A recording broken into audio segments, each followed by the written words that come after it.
Can I have your attention, please? Hello, everybody. I'm not going to say good morning because it's no morning anymore. Anyway, I think it's a great honor, a pleasure to be here. Thank you for the invitation. It's not to the date, but close. 29 years ago, I was on a boat called Georg Ots. That was the only boat that was sailing between Helsinki and Tallinn. My home is only 80 kilometers north from here.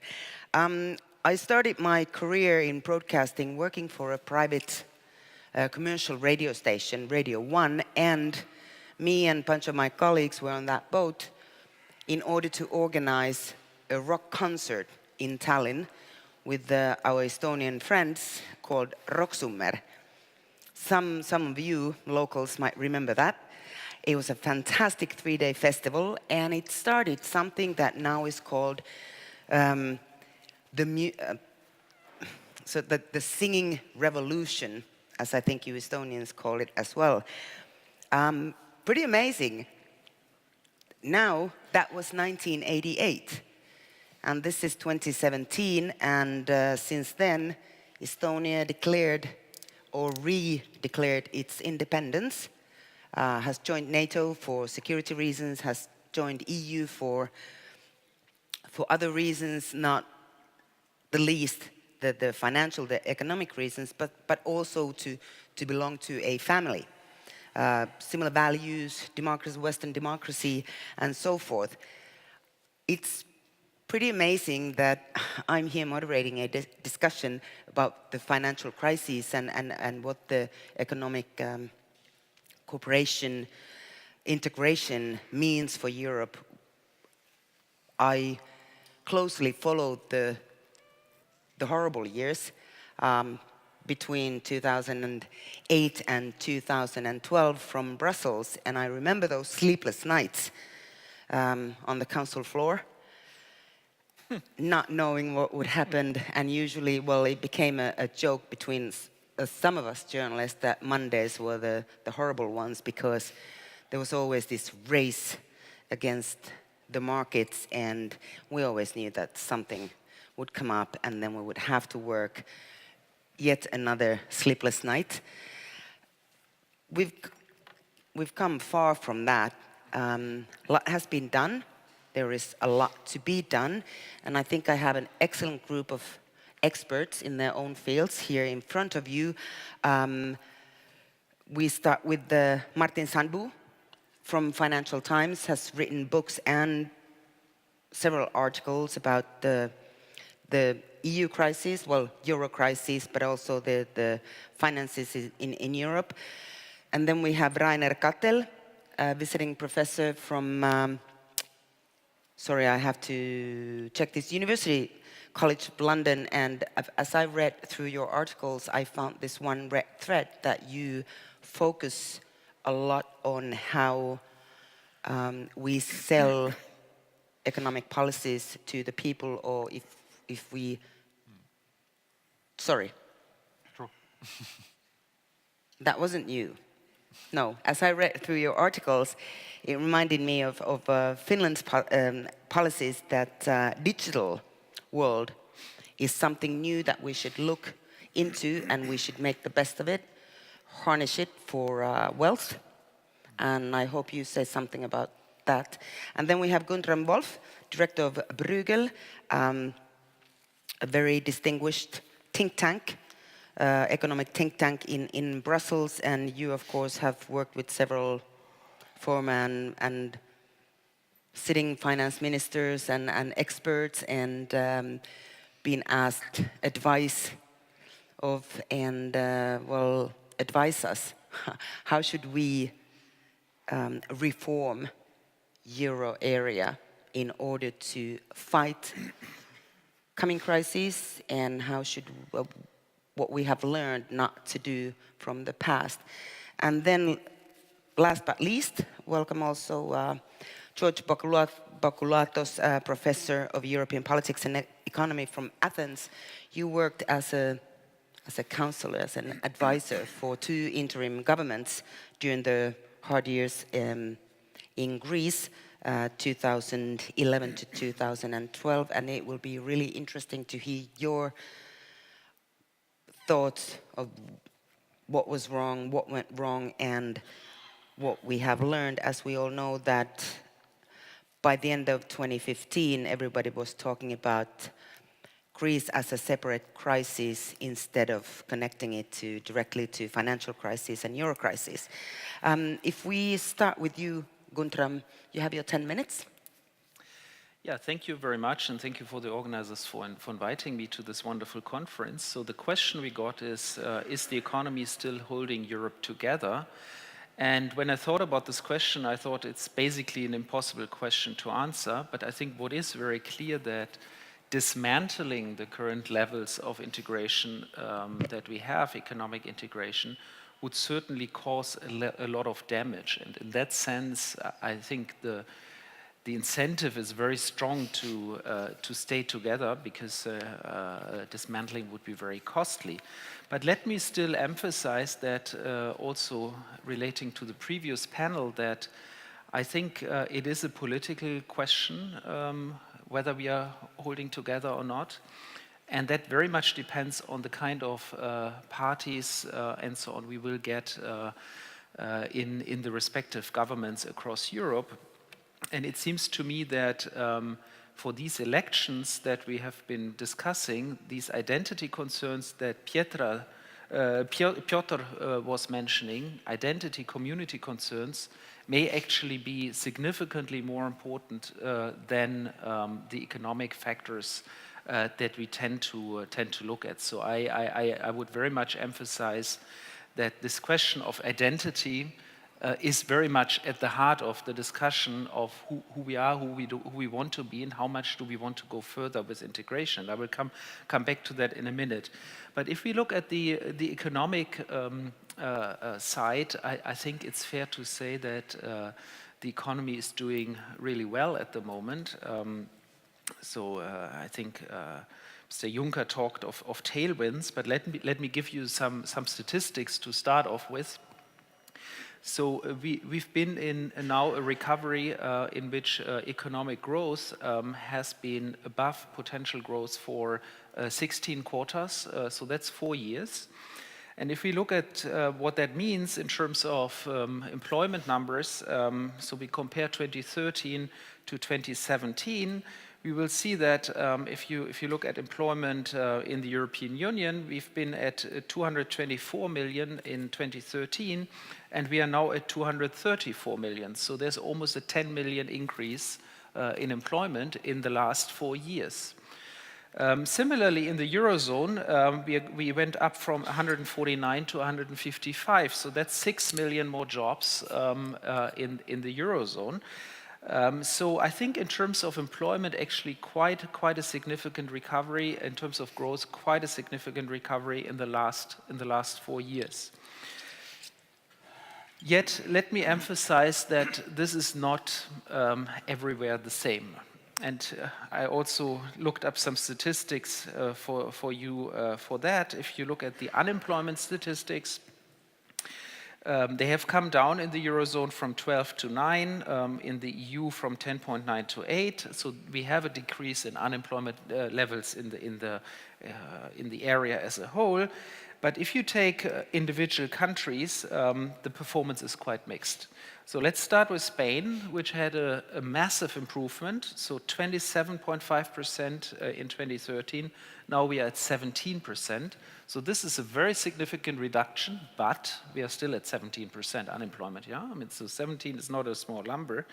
But then there are countries where the improvement has been really quite minimal, and that includes Italy and France, where unemployment numbers really stay quite high and the improvement is almost not visible. And Germany, of course, is a country that's doing extremely well with unemployment now at around 4%. Poland also, since we are in Central Eastern Europe, Poland, massive improvement, situation really looks much better in unemployment. But also if you take a country like the Czech Republic, major improvements in unemployment numbers. So I would say overall there has been quite a bit of improvement, But let's face it, there's a number of countries where unemployment numbers still are very high, and that, of course, is also a source of discontent among citizens and popular uprising. And I would warn against prematurely thinking that sort of the economic issues are over and therefore we can lay back. And I would also warn against thinking that the victory by Emmanuel Macron means that we are now out of the woods in France or in other countries. Political pressures arising from unemployment, from the feeling of not having job opportunities, not having an opportunity to belong to economy, to the society, remain very significant in a number of countries. Now that brings me to my third point, which is what do we need to do to sort of sort out some of the remaining problems. And I think one of the most important issues is adjusting the divergences in the eurozone, which are very significant and which have been manifesting themselves in, for example, the current accounts. We've seen before the crisis massive current account deficits in the south and massive current account surpluses in the north of Europe. The current account deficits in the south have disappeared. Yet in the north, including in my home country, they have actually increased. And so German current account surplus clearly is a sign of major imbalances in the eurozone. And I think they correlate with the imbalances that we see in the labor markets, namely Italy, Spain still very high unemployment rates, Germany very low unemployment rates. So I think working on this adjustment between especially the big countries, because the small countries basically have done their job. So Portugal has done its job, Ireland has done its job, Greece, if you look at cost numbers, unit labor cost numbers, has done its adjustment. Spain has done the adjustment, but Italy, Germany and France are still subject to very significant divergences in unit labor cost and therefore also in employment numbers and in current account numbers. Now, this adjustment agenda was asymmetric when we talked about small countries, because when Ireland has an adjustment problem, it's not plausible to ask Germany to do an adjustment because Ireland is so small, so Ireland basically adjusted to the rest of the eurozone. But now we are talking about three big countries, namely Italy, France and Germany, and that is actually a very complicated discussion, because to think that this adjustment can happen only in Italy and in France, I think would be short-sighted, and it will not work politically, and it will trigger major backlash politically. And there I would put quite some emphasis on the symmetry adjustment. So we need symmetric adjustment. Now, the good news here is that I think a Jamaica coalition in Germany could actually trigger quite a bit of adjustment in Germany by opening up, liberalizing, doing investment and reforms that have not happened in the last 4 or 5 years, including in the digital markets and services sector, in public broadband investments, public infrastructure investment. I think we could see actually quite a bit more action with the Jamaica coalition than we have seen in the last 4 years in the Grand Coalition, where basically nothing was done and nothing happened except for the minimum wage. Now, my last point will be what about the Eurozone architecture agenda, which is a big agenda, and where I think you asked me, whether Germany in the end will be ready to pay. I think that's the way you asked me, and I think there my view is that. Sort of the ideal monetary union construction that I think we would like to see on paper from the point of a monetary union would be one where we have a clear allocation of certain functions at the federal level and a clear allocation of other functions at the national level. And that means some functions will have to shift from the national to the federal level. including the issue of eurozone macroeconomic stabilization policy. I think this is an ideal that does not correspond to what people actually want, so citizens' preferences. I think it very much would oppose this original point I made, that people want to have a sense of identity and community. And I think this, I mean, sort of to think that we can now create a eurozone level social welfare system so that we can better manage our macroeconomic stabilization function, I think would totally backfire and will not be appreciated in the large majority of eurozone countries, because it would mean giving up long-held preferences for how we want to run our welfare systems. I mean, if you look at the welfare system in Germany, it goes back to Bismarck. The French one is even older, and so on. And thinking that we would shift these things to the federal level to get some tiny improvements in macro stabilization, I think would be completely wrong and would not be useful at this stage. Now, that means we need some realism in this reform agenda, and I think the realism that I see that where some space for improvement is possible, and where probably we will get eventually the political support, is about this whole agenda of increasing the financial stability of the eurozone, which is very much an agenda around banking union, so finishing the banking union. Very controversial still, but I think it's an agenda where intellectually many people will agree. And if you read the so-called non-paper that, for example, the conservative German finance ministry published yesterday, I mean, there is an implicit acknowledgement that, you know, we need to finish the job there. And so I think this agenda will continue. Also, the agenda of transforming the ESM into an EMF, I think, will continue. But I think essentially the nature of the monetary union as one where the ultimate decision making on fiscal policy, on 48% of government spending, 48% of GDP, that's our government spending roughly, will remain at the national level. And to think we can move that to the federal level, I think would be to ignore the political desires of the large majority of our member states. Thank you. Thank you. If I heard you correctly, better functioning monetary union is possible, even desirable, without fiscal union. Well, I mean, without a fiscal union, so if you finish banking union, there's fiscal elements to it. So this is also a fiscal agenda, but it's a more narrow one. But not too much.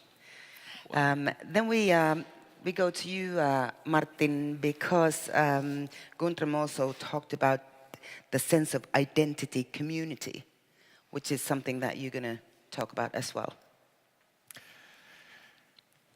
I think the question to the whole panel is very well posed. Does the economy still hold Europe together? So I'd like to answer your question sort of through the prism of the big question, and I want to start with a very short anecdote. Before this summer, I was in a taxi in London, and as all journalists know, taxis are where you get the real wisdom. And this was a taxi driver with an Essex accent, you know, this sort of stereotypical white English taxi driver, and we just small talked about what are you doing this summer and so on. He said, oh, I'm going to visit my parents in Italy. I said, oh, so they moved there then? So no, they're Italian. They came here and now they moved back. So I sort of very cautiously asked, so what do you make of this whole Brexit thing then? He said, well, to tell you the truth, I voted leave, too much immigration, the country's full. But if I'd known then what I know now, I probably would have voted Remain.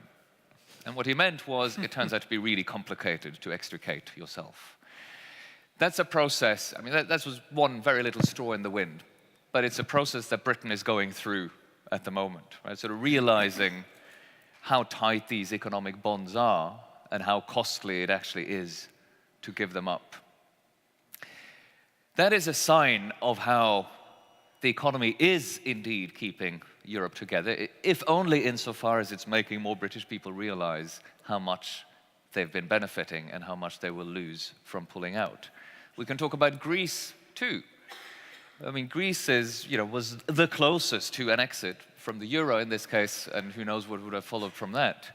But even with the traumatic experience they've had in the crisis, there's a huge majority of Greeks who want to stay in the euro. The 2015 referendum was not about leaving the euro, it was a sort of scream to try to do things differently within the euro.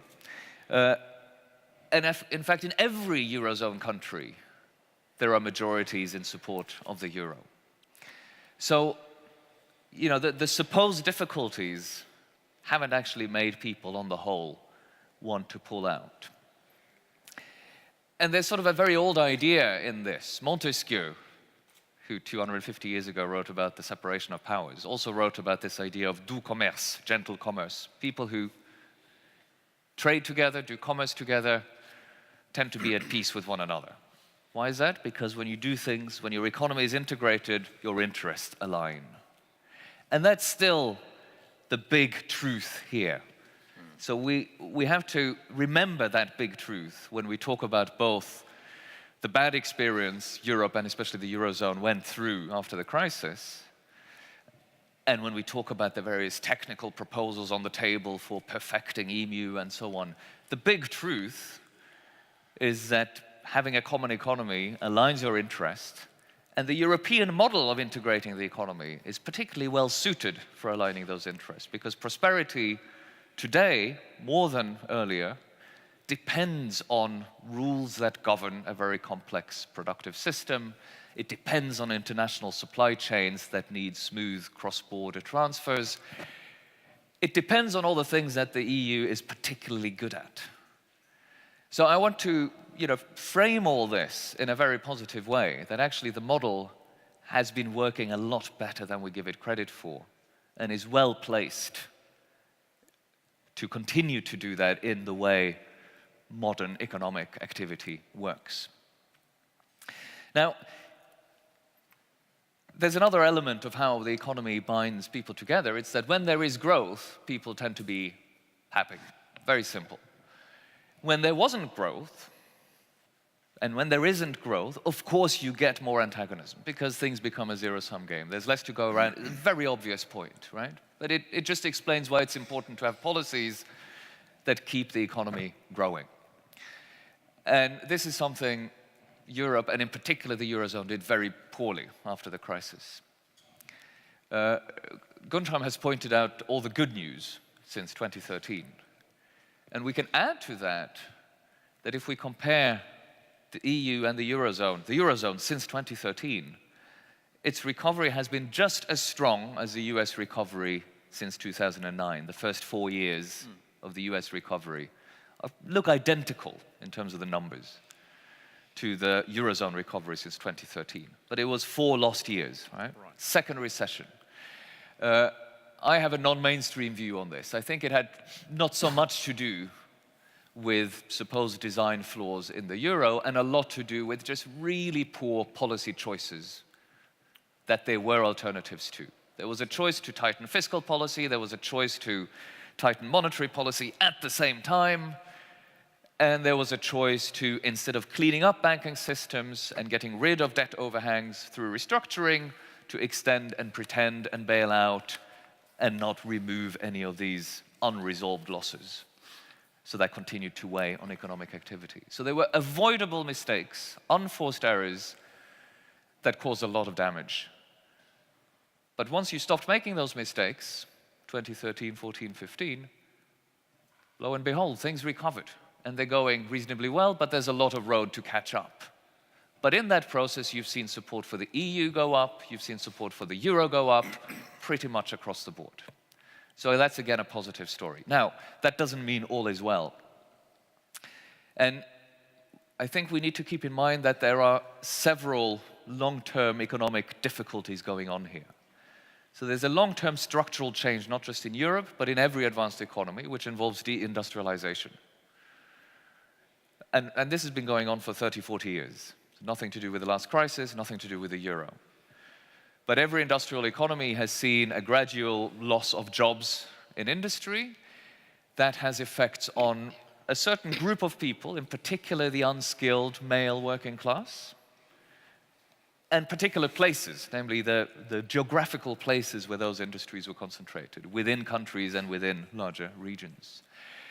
That's a very long process. And I think we should note how long it took for that to become politically salient. So these things have very kind of long, slow-working political effects. And it only really happened after another big economic shock, which was the global financial crisis, which led to a downturn across the globe and this particularly bad experience in Europe. But everywhere, a lack of growth, economies producing 15% less than they were expected to before the crisis, still today. And that means less money to go around. So a whole other group of people have lost out, and especially the young, and especially in countries where there's not enough housing and you can't buy a house and so on. So you had a long, slow burn for the old industrial class. You had an extreme shock that affects a much larger portion. Put the two together, and you have near a majority, perhaps, of people who've really suffered economically or got a bad deal and have all right to be angry. But let's keep in mind that there are several stories happening at the same time, and when they came on top of one another, that's when we got this insurgency against the international liberal economic order. Now, what does that mean in terms of what to do? That's the kind of the counterpoint to my overall optimistic story. These are the things, these are the economic forces that are tearing people apart. And not just European countries apart, but populations within European countries apart. Everything we've talked about really in this conference are kind of the international unity of processes that happen within each country. Increased inequality, increased political polarization, and you see this pretty much everywhere to a greater or lesser degree. But it's not just a European system story, it's something happening within each country, including non-European countries. What do we do about it? Well, in terms of the cyclical economic shock that happened with the global financial crisis, well, you try to make economies, you try to come back in the economic cycle, have a cyclical upturn, and come back to full capacity, full employment. That is happening. It happened far too late in Europe, but it's happening. But that involves pretty traditional tools.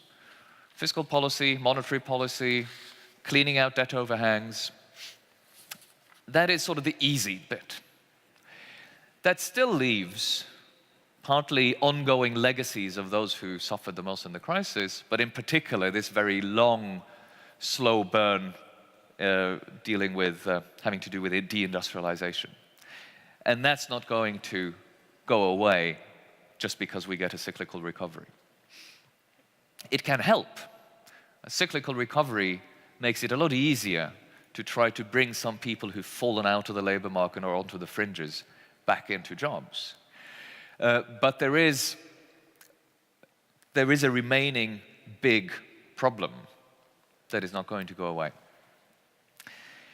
Now, it's not impossible to deal with those, and we know that because despite all the talk of how the international system removes power for national policymakers, different countries have actually had very different levels of success in addressing these big structural changes. Many countries have done poorly, but some countries have done pretty well. So I have in mind Canada, the Scandinavians, Japan, and as a result have more manageable politics too in this regard. What is it that these countries have done? Well, in some cases it's retaining some of the good parts of the old social democratic model, retaining some form of representation through union coverage, economic representation, but also an ability for the political system to give a voice to those who have lost out through structural economic change, so that they're not left behind in the sense that they have no voice. Remember that if you look at it in the long-term perspective, the people who lost out from deindustrialization got marginalized and sort of fell out of politics before they came back when they were offered false solutions by populist movements. But part of the story is that for a while they had no one they thought represented their interest. So that's one lesson, right? You need representation, both economically and politically.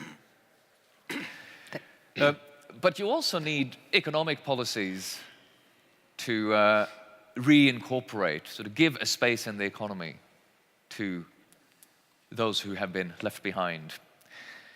And unfortunately, a lot of the policies we've pursued, and that are still a bit part of the consensus, haven't been and aren't very helpful in that regard.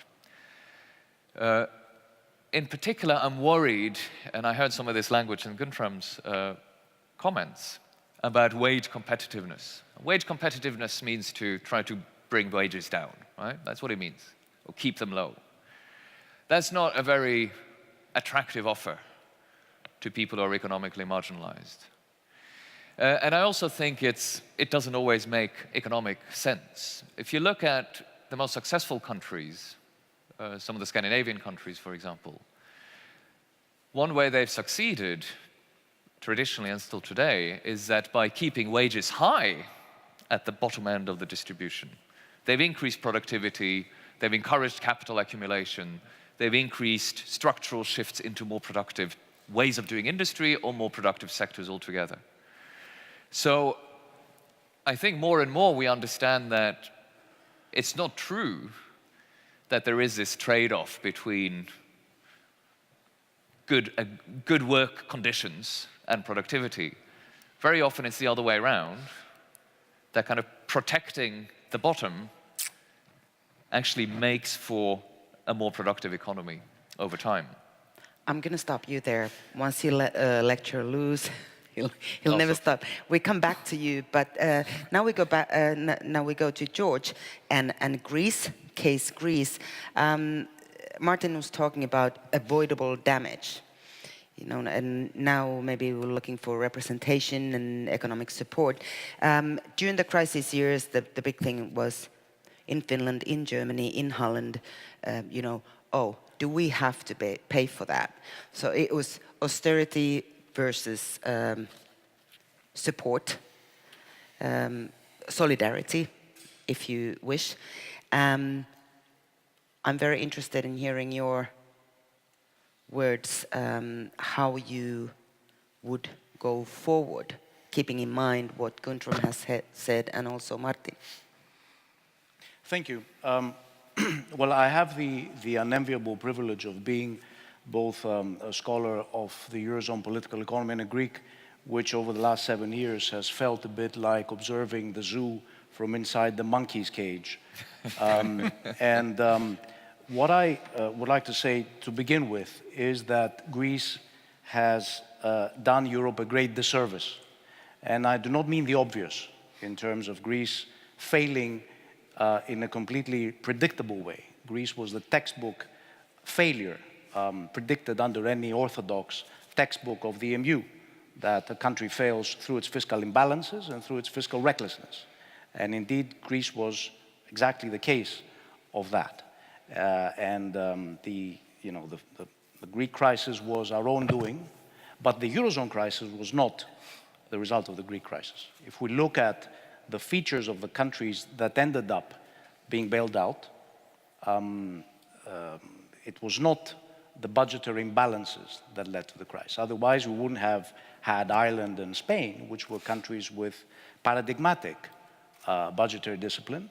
We would have had Greece and Italy, but Italy stayed out did not need to be bailed out, despite its ongoing problems. And that was because the crucial element was the external imbalances, the current account imbalances. What all these four countries had in common, Greece, Ireland, Portugal, and Spain, was that they ended up in the crisis with large current account deficits. And the crisis, as we now know, was a case of what is being called the sudden stop, capital coming in, financing the expansion of deficits, both in the budget, in the public sector, in the case of Greece, and Portugal, in the private sector, in the case of Ireland, Spain, and Portugal as well, suddenly stopped to flow in.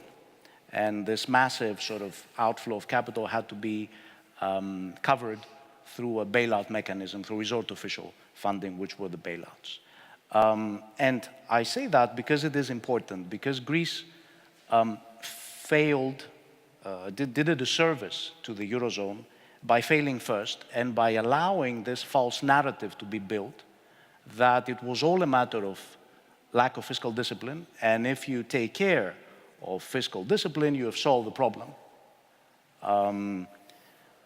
In fact, external imbalances, as I said, were the principal driver, and external imbalances of the crisis and external imbalances have not been purely dealt with, because we have had a kind of adjustment that has been highly asymmetric. The countries of the periphery that ended up in crisis have corrected their current account deficits, and they've done so through a mix of very painful internal devaluation and a rise in exports. Some of them have been more successful in that, Spain and Portugal, Ireland as well. Greece has been probably less successful, but it has also covered the gap, and all of them now have current account deficits that are practically in balance, whereas the adjustment that should have been done on the surplus side by the economies that were running large current account surpluses was not done. And we now have a rule under the macroeconomic imbalance procedure in the eurozone that deficits should not exceed 4% and surpluses should not exceed 6%, but we have economies that are running current account surpluses far above that. And there has been an argument, it's been argued very convincingly by Martin Sandbu that it is not the size of the current account surplus that matters, but it is the change in it. But I would tend to counter-argue that a very large current account surplus exercises a potentially deflationary effect in terms of the adjustment of the rest. At least, if you like, by depriving the rest of the eurozone of the stimulus that it would have had through the reduction of this large current account surplus. And the problem was that the only mechanism that we have had, that we've seen over the last few years for adjustment, has largely been the mechanism of internal devaluation, deflation. Now, I'm not arguing that this should not be a part of the recipe. I'm just saying that if you rely exclusively on that, you might at some point hit the wall. And the wall is not only economic, in terms of it being bad economics, and I'll explain why, but it might also be the social politics of it. That if, at the end of the day, you've ended up with a reduction in wages that has reached 20%, 25%, and we've seen reductions, even nominal wage cuts. We used to believe that wages are sticky. You cannot cut them nominally because they only, you only allow inflation to do the job. This might indeed gain some price competitiveness in terms of wages, but it comes at a huge cost. And the huge cost is the rise of populists, is the challenges that have to do with democracy itself. Now, what I'm saying is that having established that this crisis was a eurozone level crisis and not purely a matter of national budgetary, lack of national budgetary discipline, we should have had a much more extensive reliance on eurozone level responses to the crisis. Now, we have had eurozone level responses to the crisis. We've had very impressive institutions and policies being built. The bailouts were an important step forward. The ECB has launched an unprecedented program of unorthodox activism to confront the crisis. But the eurozone cannot rely on the ECB as a lender of last resort for the sovereigns, and cannot rely on the ECB to stimulate growth. And Martin rightfully said that when the flawed policies of recessionary fiscal consolidation and policies of internal devaluation exercised by all at the same time were replaced by a more accommodative fiscal stance, or a more balanced fiscal policy on the eurozone level, it made a huge difference. But when a crisis is a crisis of the eurozone or failed eurozone policies, you cannot resolve it only by resorting to internal devaluation and painful deflation on the side of the deficit countries. This is what I'm saying. And what we now know is that there is a list of policies that can be adopted by the eurozone in order to allow for this more coordinated and more effective response to crisis. Because my argument is not that the greatest burden of adjustment shouldn't have been borne by the deficit economies. Greece and Portugal and all the rest needed massive adjustment, both in terms of price levels and more particularly in terms of reforms. My argument is that while these economies are implementing painful reforms, you should have a set of supportive policies at the eurozone that should assist them in this reform effort, so that the sacrifice and the pain does not go to waste. And my point here is that we did not have these supportive policies to a sufficient degree. And we certainly did not have them up to 2013. And just to give you another example of that, I would argue that the policy mix needs to be balanced. In other words, look at the countries in the eurozone periphery. They had a very restrictive fiscal policy. Fiscal consolidation was extremely front-loaded and sharp and painful. In the Greek case, it amounted to an adjustment of the primary balance of about 14 percentage points between 2009 and 2015. Fiscal policy was extremely recessionary. Incomes policy was highly recessionary as well. Nominal wages were cut across the board. And there, you would expect monetary policy to be accommodative in order to allow the economy some oxygen, to allow it to breathe. And the monetary policy by the ECB was indeed expansionary from the beginning. But the problem was that the monetary transmission mechanism was broken, that the low interest rates that resulted from the lax monetary policy of the ECB never actually reached the periphery. And the companies, the small, medium-sized companies, even the most competitive ones, those that had done all the homework, had done all their adjustment, had markets, had clients, were very productive, had to suffer capital costs that were much higher than their competitors in Austria, Germany, the Netherlands, and so forth. So small and medium countries in Portugal, in Greece, in Spain, in Italy to a certain extent, were paying a premium, which was the sort of the country risk or the currency redenomination risk for some of them, or the default risk that affected the private sector. And this was the result of financial fragmentation in the eurozone, and this was the result of a lack of sufficient eurozone level response to the crisis. And what this meant was that all the pain that was involved in achieving wage adjustment through deflation, the adjustment that was achieved through wage deflation was swallowed by high and prohibitive capital costs for companies. So this is not a smart way of managing a crisis. And that is why the package that has been put forward by the Commission and proposals that have been made by governments such as that of France or that of Italy are on the right track. Now, I share the skepticism of Guntram Wolff that we cannot go very far in terms of adjustment, in terms of fiscal capacity, in terms of fiscal union. I would not hold my breath that we're going to have much of that anytime soon.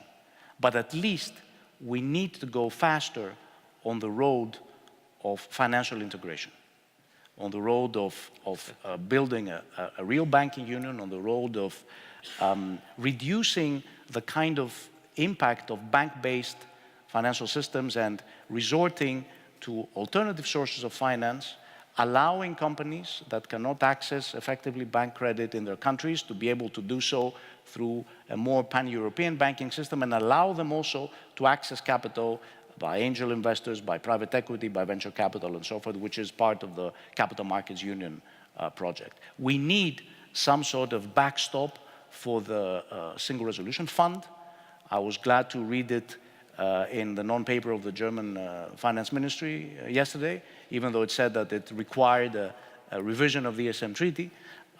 We need a kind of fiscal backstop on the third pillar of banking union, which is a joint deposit insurance system, because depositors in the periphery need to be sure that at least the secured part of their deposits is safe, and its safety does not depend on the creditworthiness of their national government. All these things are needed, they're necessary, they're not sufficient. I insist that they're not sufficient, but at least we should move along this path in implementing those steps. Now, the other thing I would like to say is that the Eurozone came close to missing the opportunity of a crisis. It should not miss the opportunity of a recovery. A recovery is a terrible thing to miss. And now there is a window of opportunity because the Eurozone is indeed growing. The Eurozone is in its fastest cyclical recovery since 2008. And good times are the right times to implement reform, because that's the time people feel confident about the future. That's the time that when governments can undertake the political cost of making compromises. And that is also the time when losers can be compensated.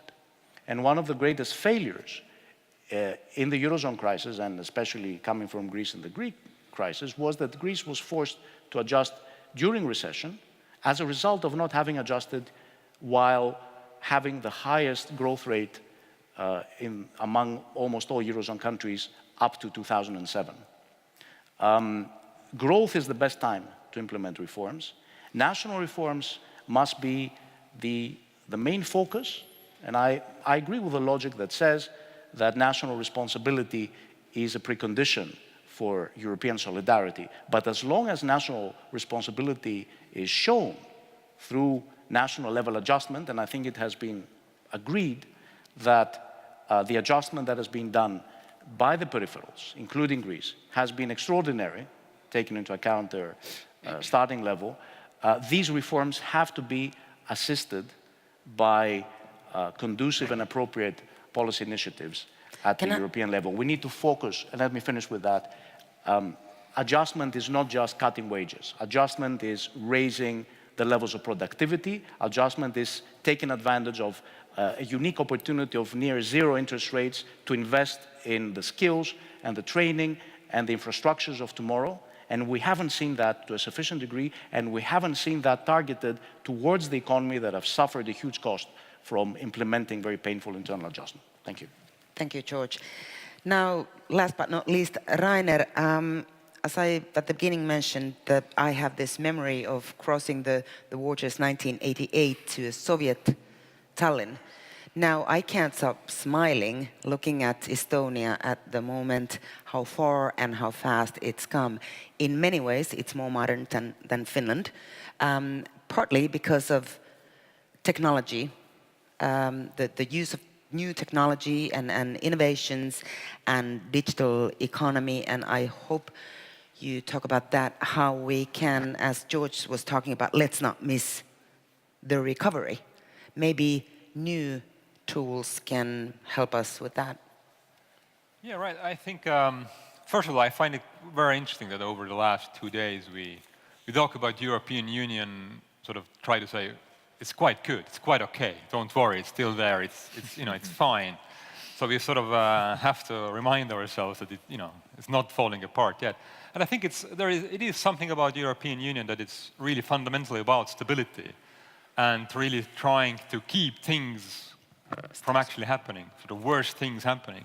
And of course you can argue, well, this is in the DNA of European Union because we were very good at land wars, and we wanted to make sure that we don't have any more massive land wars in Europe, and then we created European Union.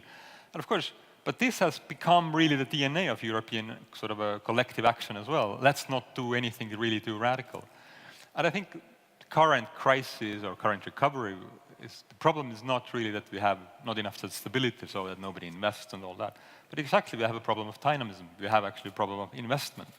And I think this is really a sort of, as I said, in the DNA of European institutions. And the way we even talk about European Union is that, yes, now we have stability and all that. So I think we really need to start rethinking the European Union as some sort of an active form of collective action. And I think this is really fundamentally also for everybody on this panel or everybody in this room to actually rethink European Union, that somehow is actually a dynamic actor on the world level as well, because this is a market of 500 million people, so it's not a peanuts in the global scale. So we can do stuff, and historically, of course, we have done a lot of stuff. And of course also, it's not a problem that we don't have money. EU has, if anything, too much money. The problem is, where does the money go? And I think now the money goes more into speculation than actually productive investment, and this is something I will come back to. If you look at, yes, European Union is very much a political union, so it's a political marriage of necessity and all that. But of course, people on the street really don't care about that. They experience European Union as very much an economic union. And in that sense, as we have heard before in this panel, many people actually have lost out. So as you said, the youth unemployment, especially in the Southern Europe, is massively high. And it's not like it's 2016, you had 40% youth unemployment in Greece or in Spain. So it has been so for 10 years. So it's an entire generation that has been basically out of jobs. So what do you expect will happen in 20 or 10 years if these people are getting older, and how are they going to vote? And all that. So I think this is a much larger problem that in many ways European Union has failed to deliver on an economic level. And even if you look at the recovery or over the past few years, if you take GDP per capita, Southern European countries are still falling behind EU 28. So it's not eurozone, but EU 28. That includes Romania, Bulgaria, all of those countries that are not known for being wealthy. Right, so, but even then, Spain, Greece are still falling behind. So we're still having a huge problem in the southern periphery. And as we know, as you said, it's also within these even wealthy countries, or countries that do relatively well, like Estonia. But Estonia has one of the highest Gini indexes in Europe. So obviously there is something going on with this model as well. So I think the European Union, while it is stable enough, it's still there, it's all fine, we don't have any more wars, that's all right, but also it actually fails to deliver on the economic side, I would argue. And there are basically key sort of institutional dysfunctions. As I said, yes, European Union is massively investing in R&D. So it's one of the largest global programs in R&D is Horizon 2020. So it's 76 billion euros over 7 years. But of course, then you go over to Frankfurt and look at what European Central Bank is doing. European Central Bank has been buying assets on the market since 2 years, every month, around for 70 billion euros. So on the one hand, we are really proud that we spend 70 billion for R&D over 7 years. And on the other hand, there are a bunch of people who are pushing money into the markets in the same amount for every month for 2 years. So that is the question. That's what I mean. There's not that there is not enough money, but where does the money go? So we have really, European Union, what is really weak is sort of finding the institutional ways for money to go for productive investments. Be it infrastructure, be it skills, all of these things. So there's a lot of money, but we just know what to do with it because we are so scared that maybe we lose the stability that is our core value. And I think sort of we are erring too much on the side of stability. And the other thing, I think you mentioned it, or everybody's sort of mentioning it, that Germany, yes, exports way more than its imports. And it's just not way more, it's like historically more. I mean, it's like, this is mind-bogglingly much. And we'll sit there and say, well, we can't do anything other than let's somehow adjust. But of course, even European countries, even European Union in the 1950s, we had a clearinghouse system. So if you exported too much, you had to buy from the countries you export to. So, and now we just sit there, well, we can't do anything. I mean, so obviously we had the sort of the innovations, if you will, the institutional innovations, in the past. We knew what to do with them, and now we think that we can't do anything because stability is so much more important than anything else. And I think the stability is on the cost of these people who are unemployed for 10 years and whatnot. So I think these dysfunctions are really fundamental. And I think what we come back to them and say, yes, we can't have like European-wide social welfare state. Of course not, but who wants that? I mean, nobody really wants that. I mean, we want to have welfare state that is basically, the current version of the welfare state was invented before the black and white TV. You know, most people even don't have TVs here anymore because we are using devices. So why should we talk about the welfare state in a sense that it was invented by Bismarck? But we need different kinds of insurance schemes. We need to insure for people who are in the gig economy, in the sharing economy, all of these economies. And instead of that, we talk about, well, we can't have the welfare state of Bismarck, of course, because nobody wants that either. And I think this is the drive that EU has lost. And of course, this is where the digital comes into play and say, yes, we can do digital union. And we had last week, we had the digital summit here, and I think it has all the wonderful right things. But I think also in the digital arena, we focus too much on saving, efficiency. Also, if I think Estonia, which is the digital leader in many ways in Europe, if you look how Estonia advertises itself, we save 2% of GDP by having digital signatures. But is that really the most important message to tell to a person on the street? You have saved 2% of GDP. You know, who cares? 2% of GDP. I, as a person, have nothing to do with that, but I get better services. So this is also for the European digital market and all those developments.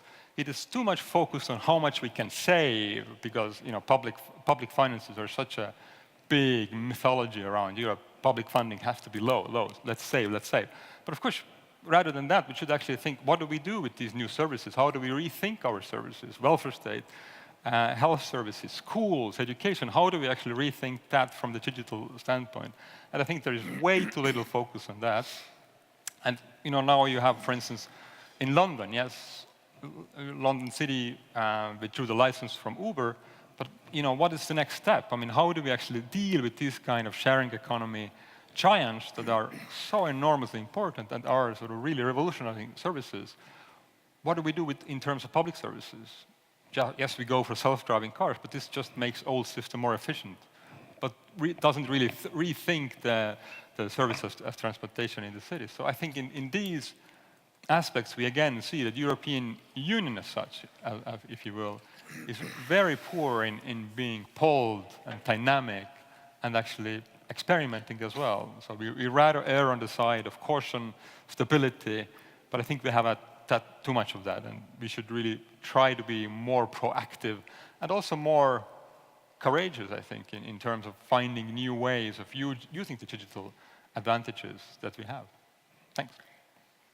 Thank you, Rainer. Well, future is ours if we make it so. So we want jobs, we want prosperity, and we want peace. I'm going to step outside, except that give you the word, fine people, start the discussion. Who wants to go first? In the back, please. Tõnu Palm from Luminor Bank. You pointed out quite an interesting topic in a sense which is worth getting your view on, namely that we have been discussing more euro area like a closed entity, but in a sense we are in global competition vis-a-vis Asia and other economic parts. And if you look on the Greece case, then obviously the welfare state can't be built just by borrowing and spending, in a sense that if you look on the euro aggregate, the higher the living standard, the more globally we should be competitive, each of the countries individually. So if we distribute from surplus countries to the deficit countries, it will not make us too much globally more competitive. So I would more like to hear that how we are going to actually increase the current account surpluses for each individual countries, what we should do. And then we have a bigger cake to share, and we can have a higher welfare state, also income convergence between member states. But we should really have in mind that Asia is coming very strong in R&D investments, in competitiveness. So I would like to hear more. What are the key bullet points for actually getting more euro total surplus on current account? Wants to go first, Guntram? Yeah, thank you for the question.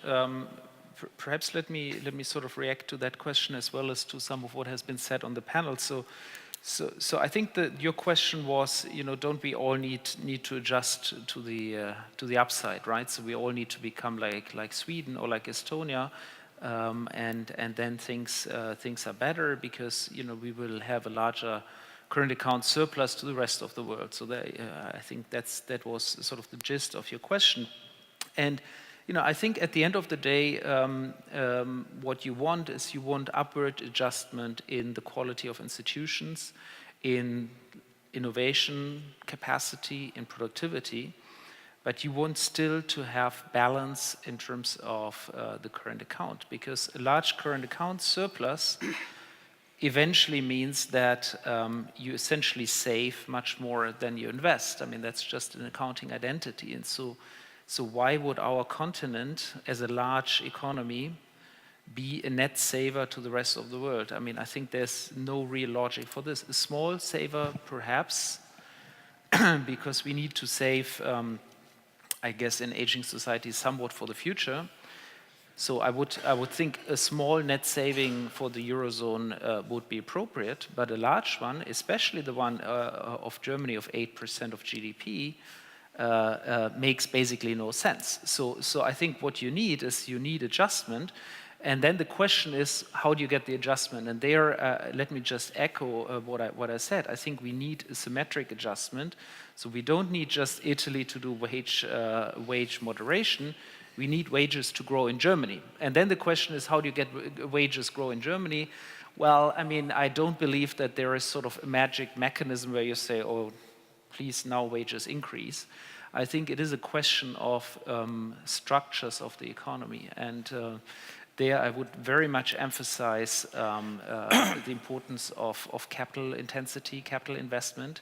Capital investment in Germany has been dreadful in the last 10 years, both public as well private. So let's think about an agenda that will trigger more investment in Germany.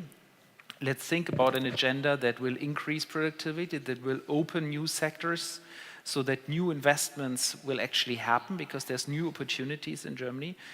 And that will drive an agenda where Germany will grow, have higher productivity growth, and have higher wage growth, and have higher nominal growth. And that will help the rest of the eurozone. And so I think this is really the agenda we need to be discussing.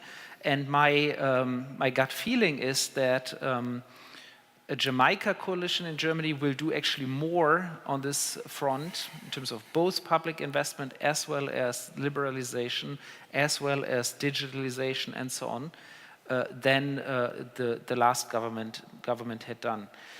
Perhaps let me make one comment on what has been said on the panel, because the panel was very much on sort of this 2009 to 13 crisis, which I didn't discuss much, but which of course was due to major policy failures.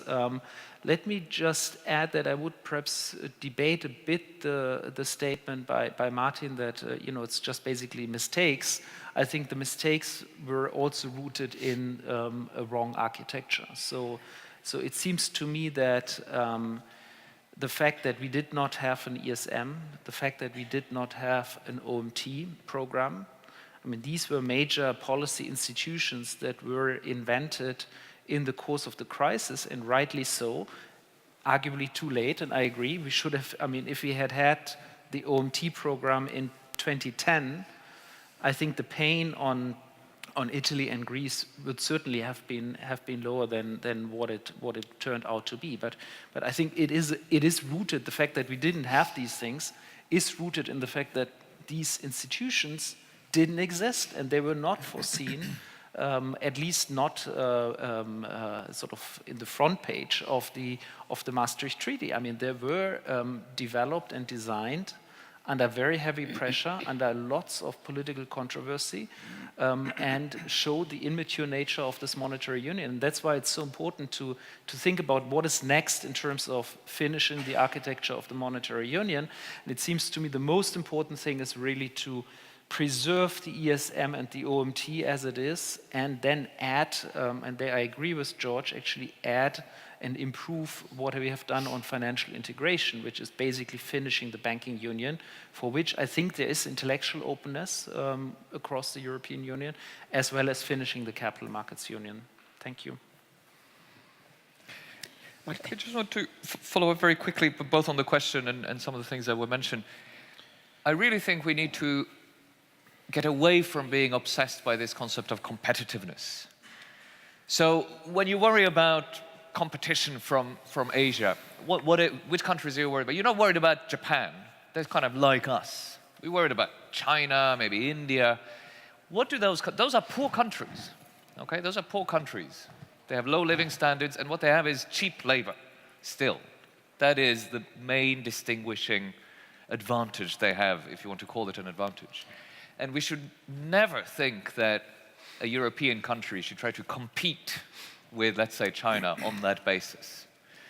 That's not what we should do. We should get out, countries should get out of kind of low-wage, intensive types of activities and leave that to countries with low wages, and instead not focus so much on competitiveness. I mean, I'm not trying to be sort of semantic here. I know what you're getting at, but I think the word it kind of leads us astray. We should focus on productivity.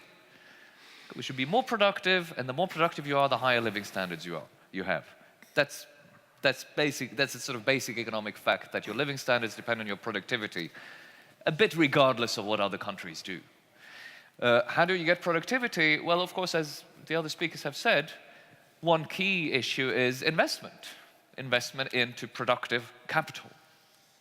Europe should do more of it. We should point out that the last year or two, investment has actually picked up pretty strongly after almost a lost decade. So I think the EU as a whole is now a bit above where it was before the crisis in absolute terms. So that's sort of a waste of a decade, but at least it's increasing fast. That's, in fact, partly because of these low interest rates from ECB speculation. We shouldn't forget that. But does that mean the EU level has to invest? Maybe in kind of EU-wide or eurozone-wide capital projects, energy infrastructure, maybe IT infrastructure, things like that. But most of it has to be done at the national level. So the European role is to be a facilitator and try to encourage rather than make difficult the right investments nationally. So, here's one suggestion. Why not exempt investment spending from the Growth and Stability Pact? Why not exempt tax incentives for private investment spending from the Growth and Stability Pact? Those would be sort of useful measures that don't require any money from the EU budget, although I agree there's plenty of money there, but facilitated at the national level, and above all, be happy that there's diversity between different European nations. It's because Estonia does things somewhat differently that there's a lot to learn from other countries. That diversity is a real strength. So don't try to make everyone pursue the same policies, but rather let's encourage people to solve similar problems, maybe in slightly different ways, and let's learn from one another. Thank you. Do I have a next one? Yes, please. Here up front. My name is Elias Sekandaris from Alpha TV Greece. My question is, the integration process has pros and cons, and the pros is that more of the center, the core, benefits more from the integration process in terms of a larger market and everything. However, you see also that there is a gravitational wave for labor to the core.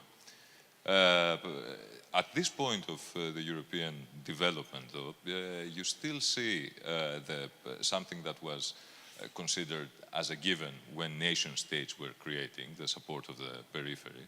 Now it's still a taboo, and I'm not talking about fiscal transfers, I'm talking even about risk sharing. You mentioned about specific functions that should go from the national to supranational levels, such as the banking union. However, you realize that where it's the difficult ones still remain under the national responsibility. So what would be the most realistic way to bring in a sense of integration with a balanced way? What could be the role of the nations that matter right now in order to create this balanced approach and to create a new conscience of a new supranational organization arising that will be there for the good and the bad. Because so far, and as the peripheral countries have showed, whenever they were in a difficult place, they were required to borrow money. It wasn't solidarity per se. Do you think that is there room for improvement there? I'm asking Mr. Wolff. Thank you. George. If I can respond to both questions, which I think are associated. No one wants to redistribute the surpluses of the surplus countries to the deficit countries in order to fund their welfare states or anything like that. The funding base of welfare states needs to remain national revenues and adjustment in pension spending. But what we've been saying is that the eurozone needs to be able to react more as a single macroeconomy, not for reasons of solidarity, but for reasons of being able to react more effectively to crisis and to make sure that we have better results in the national adjustment efforts that have been made. And not all countries can become Germany in terms of its competitiveness. That would mean rewriting their track of development over the last couple of centuries. But the deficit countries need to become more export-oriented, not just through depressing wages, but through investing in increases in productivity.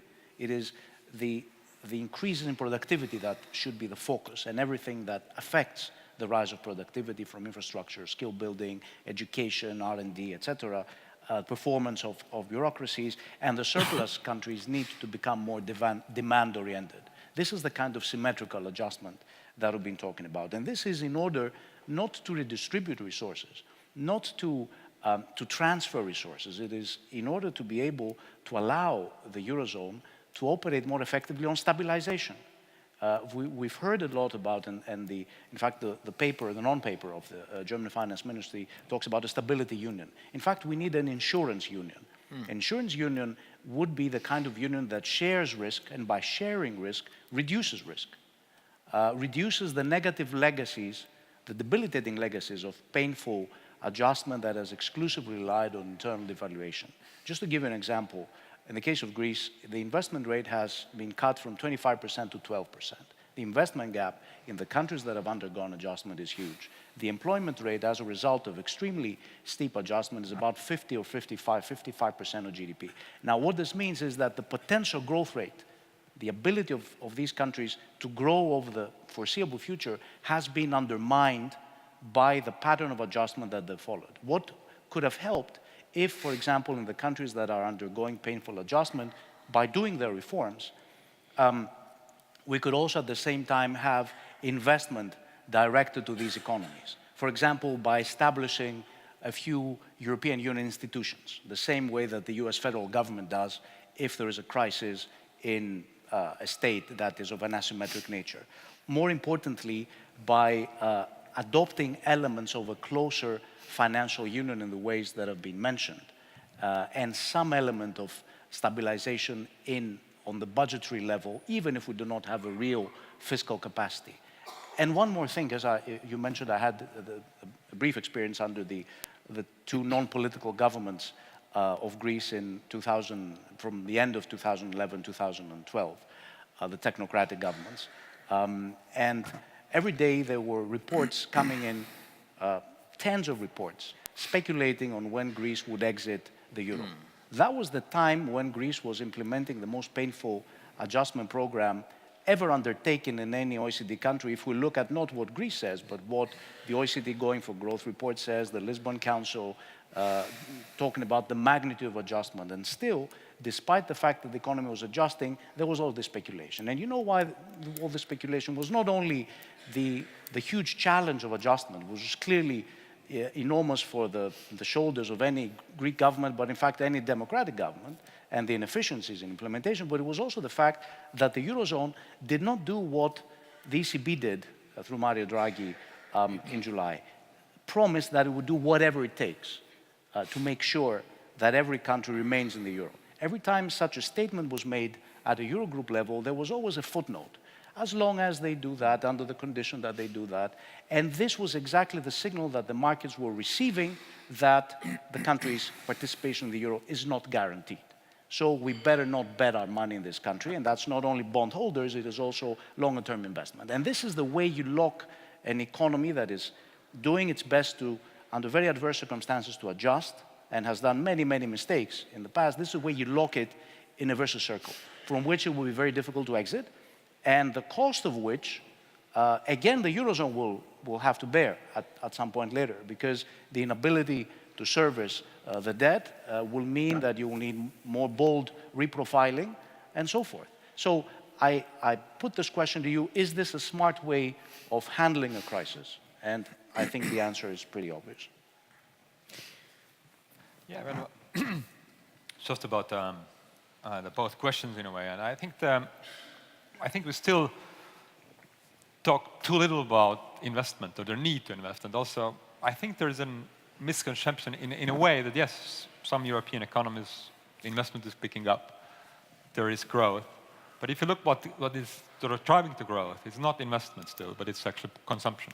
So a lot of the economies like UK, for instance, it's consumption-driven growth and consumption that is driven by private debt. So people like you and me taking out mortgages and all that, this is still driving the economy, for instance, in the UK.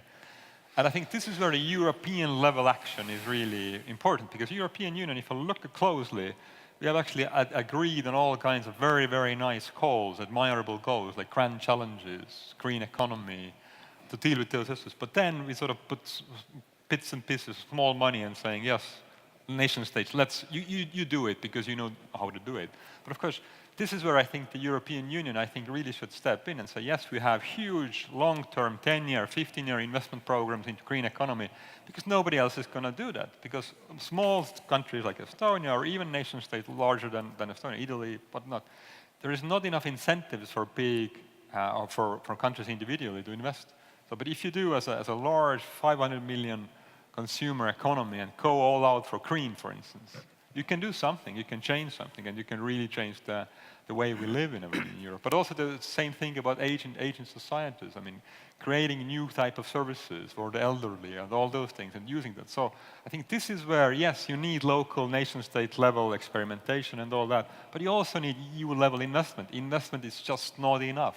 I mean, I think it hasn't been enough for a long, long period of time. And I think if you don't admit to that, we always gonna sort of nitpick around problems, adjustment here and adjustment there, maybe like the banking union and so. As I said, but you know, what's the problem with the banking union? There's lots of money being pushed. I mean, a country like Estonia, there is no public debt, there is no private bonds to buy. The Estonian central bank goes out and buys every month bonds from somewhere, so they have to choose to buy something. So there is money, but we can't invest. So, I mean, this is absurd structural problem. And this requires a European Union level action, not German, France, whatever action.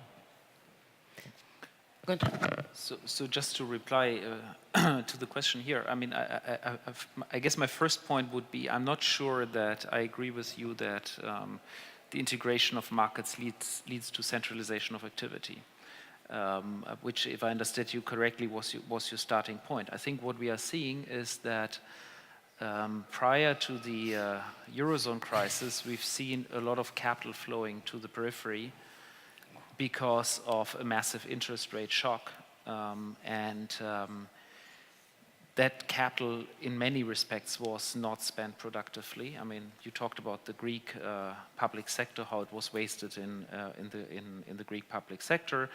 If you take some other countries, take Portugal, a lot was in consumption. In Ireland, a lot was in unsustainable housing.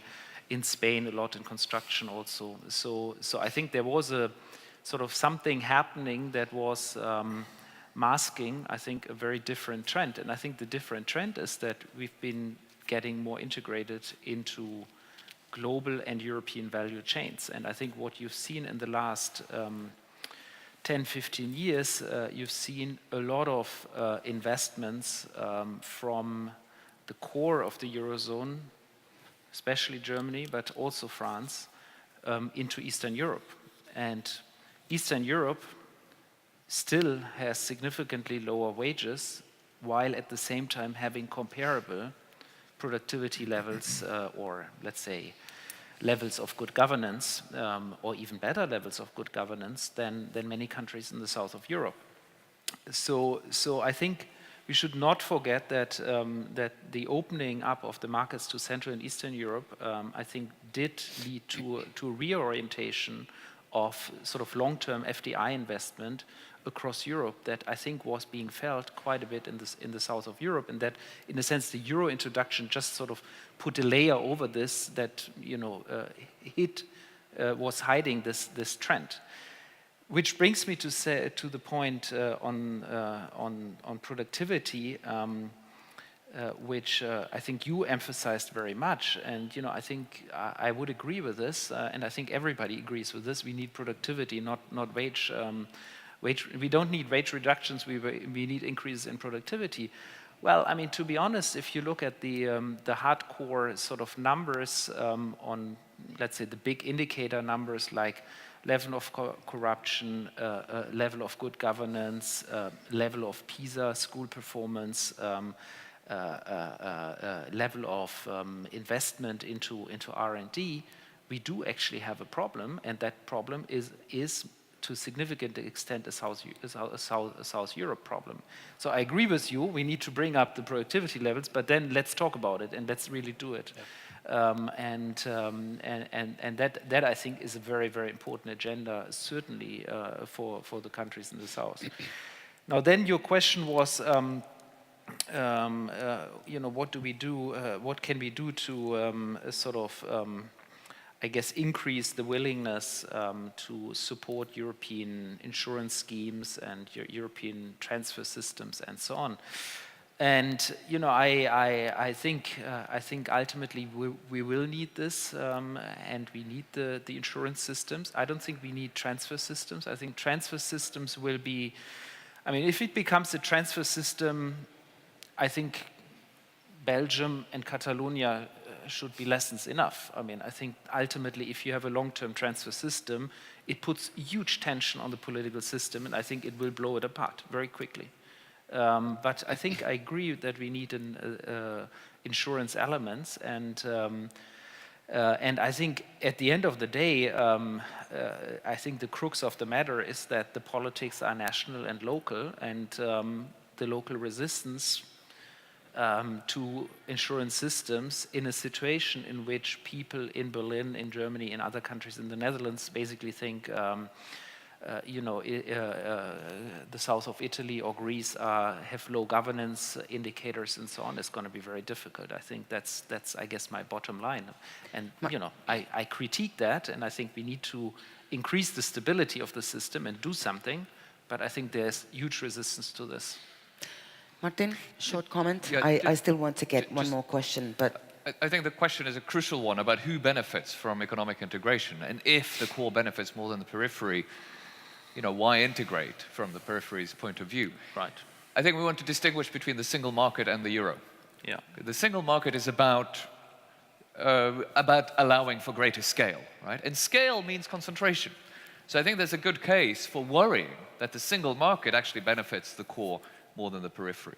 That doesn't mean that the periphery doesn't benefit, and the periphery, certainly at the beginning of the single market process, was so far behind that, and it's same for the new accession states, I think, so far behind the core that any kind of link was beneficial. But maybe there's a trap somewhere, right, where you can never catch up. That's a worry. It's a worry that's recognized in the fact that we have structural funds, right, that are partly due to compensate for that. The euro, I think, is very different. The euro did affect the periphery very badly in the crisis, largely, I think, again, because of mismanagement. Before the crisis, it was the other way around, right? Growth was lower in Germany than it otherwise would have been because all of these capital exports promoted growth in the periphery. And that included, incidentally, the Baltics, and Guntram has talked about Bulgaria in some of his writings. Not just then euro members, but pegged countries and countries with the capital flows. So that's why I'm skeptical of when people say, German surpluses are a drag on growth. Actually, before the crisis, they were a boost to growth elsewhere. And then you had the crisis that was mismanaged, But I think that was a period, and that period is more or less over. But what does that mean? It means that you don't want to aim for balanced current accounts in the Eurozone. You want the poorer countries to have current account deficits, to import capital. You want the richer countries to export capital, because that's partly a way to address that possible problem with a single market. If all the economic activity and investment is concentrated in the core, you'll get divergence. If core economic actors decide to invest in the periphery, that's what capital flows means, then you will spread some of that productive activity. So I think we need to have as an aim for the Eurozone to return to modest, not as big as before, capital flows, net capital flows from the core to the periphery, and then have good policies to make sure that that capital is invested well. And that is in a form that can't be pulled back so fast. The problem is more debt than the flow. If you have FDI, if you have equity, or as you did here and in your neighboring countries, if you have a banking system, a foreign banking system that stays in place, you'll have a kind of quick and sharp crisis, and then you move on, and not what you've had in the periphery. So the euro is a solution, actually, if it's well managed, to the possible worry about the single market. Good. I saw the hand last time. You in the back row? Yes, please. Make it short, and please make the answer short, or if you direct it directly to somebody. I appreciate this question is between the end and lunch, so I'll keep it short. I just wanted to make an observation which is really about whether the panel as a whole has been far too sanguine about the dynamics of the Eurozone and of the single market as a whole. Contrary to Martin, I don't think Montesquieu is necessarily the best place to go. And I put it to you that national competition, or competition between national economies, is still a structuring feature of both the Eurozone and single market dynamics. And as far as I understand it, variations in exchange rates have been ways to manage competition between national economies. And if you take that key macro economic adjustment tool away, then you simply will have competition on wages and prices. You will. And we have seen that in the history of the Eurozone. Now, productivity is often wheeled in as a sort of antidote to that kind of competition. But it's also a very difficult thing to pin down, a very difficult thing to identify, especially in terms of strategies to boost productivity. And my question to, I suppose, the panel is, there is a connection, I think, that can be established between productivity and the structure of labor markets. And as you deregulate labor markets, you change the incentives for employers in terms of investing in their staff. Why invest if you can just hire somebody else very easily? So the logic of the single market is to create, I think, eventually very deregulated labor markets where you have much easier transfers of people in and out of national labor markets. That will have a boost, I think, on productivity, but not in the direction that you're suggesting. So what strategies would you suggest for boosting productivity when you have this effect of deregulated labor markets? We are on borrowed time, so please be brief. Martin? Brief. Yeah, I'll try and be very brief. I think on the devaluation thing, well, are we too sanguine? No. On the devaluation thing, I think you're falling into this neoliberal trap. That's the same as saying, oh, we need to push wages down and then we'll have more export demand and we'll thrive. Devaluation is the same thing. It's selling yourself more cheaply. Right? That's what devaluation is. It means taking less money for the things you export. That's not a sustainable strategy. The reason why it's sometimes thought that it's helped is, I don't think so much because of the price change, but because it's allowed a more stimulative monetary policy when you leave an exchange rate peg. But I challenge you to look in the last 2-3 decades to identify many episodes where you've had a big depreciation or devaluation and you've seen a big pickup in exports, which is supposedly the channel. There might have been a monetary stimulus. But I mean, even in Italy in '92, look at the export, you don't really see a big difference. Look at the UK in 2008 or last year, you also don't see a pickup in exports. Modern economies and the richest economies don't compete on price so much anymore. And if that's going to be your strategy, you will confine yourself to those sectors that are less sophisticated, more price sensitive and less quality and ultimately less value added intensive. Rainer. Yeah, I mean, on the wage competition, of course, Germany is the European master in that. I mean, in the very sense, of course, the Gerhard Schröder reforms in early 2000s were really key to wage constraint in Germany over 10 years, actually. And that laid really the foundation for the export miracle that we have now. But of course, what can you do is, I mean, yes, you have to have some sort of insurance schemes around it, but I think the key is actually the new jobs. You have to, and then you have to be able to create them, and this goes mainly over public investment, I'm afraid. Guntram. Yeah, I mean, I would agree with Martin that the nominal exchange rate mechanism is probably overstressed. I mean, so the relevance of this mechanism as an adjustment tool in integrated economies with lots of value chains, I think is being overemphasized. But there is a huge academic debate on this, to be honest, and I don't think that debate is totally conclusive. But I would certainly concur with your point that as our markets get more integrated, competition is becoming more ferocious and is more biting and more painful. And yes, that's why I mentioned the Eastern Europe example. I mean, 20 years ago, the Portuguese worker was not in that kind of direct competition that he is now in with a Polish worker. And yes, that poses a lot of challenges, and I think these challenges have to be addressed. Now, is the solution to go back and so basically close the borders? I mean, I think no. I think that's Trump recipe, and I think Trump will utterly fail with his set of policies. George. Well, sorry. It's okay. Well, George. having lambasted internal devaluation, let me just come in full agreement with Martin and please. I'll be very brief. Internal devaluation mimics the effects of currency devaluation, and if it is targeted well, it can do better. The gains of currency devaluation are usually eaten away by inflation.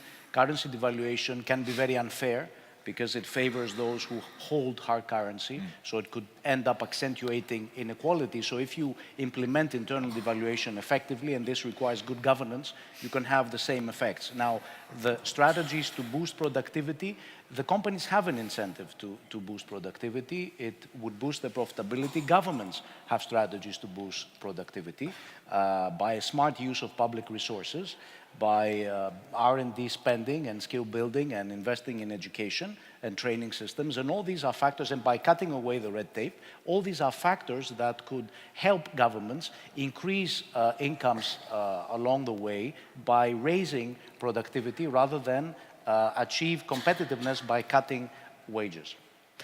Okay, now the original question was, is the economy still holding Europe together? I'm going to rephrase it.